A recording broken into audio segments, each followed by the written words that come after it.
నేనైతే ఎంతో హ్యాపీగా రెడీ అయ్యి మంచిగా ఇలా చేద్దామని అనుకునేసరికి లాస్ట్‌కి అయితే చాలా డిసప్పాయింట్ అయితే అయినా నేను.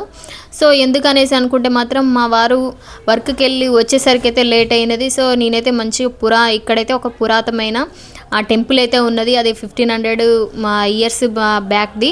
సో, ఆ టెంపుల్ అయితే మంచి శివాలయం అయితే ఉన్నదన్నమాట. సో, నేను ఈరోజు కార్తీక సోమవారం కదా, మంచిగా పూజ చేసుకుందాం అనేసి రెడీ అయ్యి ఉండేసరికి మా ఆయన సర్లే తీసుకెళ్తా రెడీ అయ్యి ఉండు అనంటే, లేట్ అవుతుంది కదా అనంటే, ఏం కాదు క్లోజ్ చేసి ఏమి ఉంటుందిలే నేను తీసుకెళ్తా అన్నారు.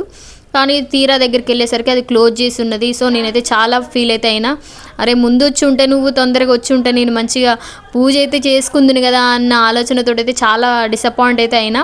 సో, దానికైతే మా వారైతే అన్నాడు కదా, సరే మన దగ్గరలో కూడా ఇంకొక టెంపుల్ ఉంది, శివాలయానికి అయితే తీసుకెళ్తలే, నువ్వేం ఫీల్ కాకోకు అని అన్నాడు. సో, నేను సర్లే అనేసి అనుకున్నా. కానీ నేను ఇక్కడే ముంబైలో టెంపుల్స్ ఎలా ఉంటాయంటే, మనం దగ్గరికెళ్ళి అభిషేకం చేయలేము, శివలింగాన్ని ముట్టుకోలేము, ఏ టెంపుల్ అయినా సరే కనీసం బొట్టు కూడా పెట్టలేము, పువ్వు కూడా పెట్టలేము, అలా ఉంటాయన్నమాట. నేను అనుకున్న టెంపుల్ ఏంటంటే మనం అభిషేకం చేసుకోవచ్చు, పూజ చేసుకోవచ్చు, మంచిగా మనస్ఫూర్తిగా చేసుకోవచ్చు అన్నమాట. సో, అలాంటి టెంపుల్ నేను ఎంచుకొని రెడీ అయ్యి ఉండేసరికి అది కాకుండా ఇప్పుడు ఇలా టెంపుల్కి అయితే వెళ్ళాల్సి వస్తుంది. సో, ఏదైనా పర్లేదులే, కానీ మన స్వయంగా చేతులతో చేసుకుంటే మనకు ఇంకా ఎంతో హ్యాపీగా అయితే ఉంటుంది కదా. సరే ఇక అది కుదరినప్పుడు ఏం చేస్తాం, మా వారు కూడా వర్క్ పోయి వచ్చిండు కదా, వేరే పని అయితే కాదు కదా అనేసి నేను అడ్జస్ట్ చేసుకొని మళ్ళీ రిటర్న్ మేము మెట్రో అయితే ఎక్కి, ఆ టెంపుల్ కూడా ఏంటంటే మా ఇంటికి దగ్గరలోనే ఉంటుంది, చాలా దగ్గరలో ఉంటుంది, నడుచుకుంటూ వెళ్ళొచ్చు. చాలా చిన్న టెంపుల్. మేము వెళ్ళేసరికి మంచిగా ఈవినింగ్ పూట ఆరతి ఇస్తారు కదా, సో దానికి రెడీ చేస్తున్నారు. పక్కంటి భజనలు, కీర్తనలు అవన్నీ కూడా జరుగుతున్నాయి.